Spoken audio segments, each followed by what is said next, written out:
Puntland بسم الله الرحمن الرحيم horta Puntland jaar baan nahay waa dad wanaag naga dhaxeeyo baa mushtari naga dhaxeeyo ma jeclin wax dhibaateen naga dhaxdhacaan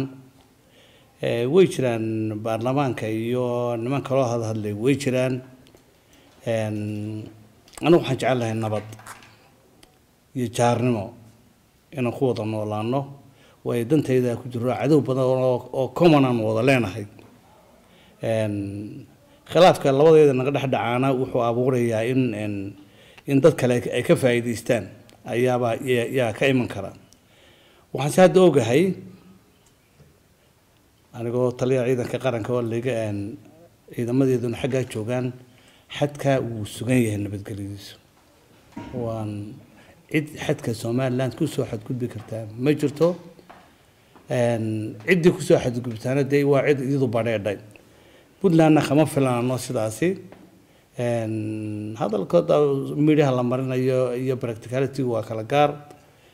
ilaa hadda wax dhibaato oo weyn ma hayno ta gudahana waxa ka jawaabi doonayaan xuduudu waa xidhay oo baagayd kuwa soconaya nabadgelyada waxa markaan ka hadlayo gaadidka soconaya maaha waxa weeyaan nabadgelyada xadku way socontahay weey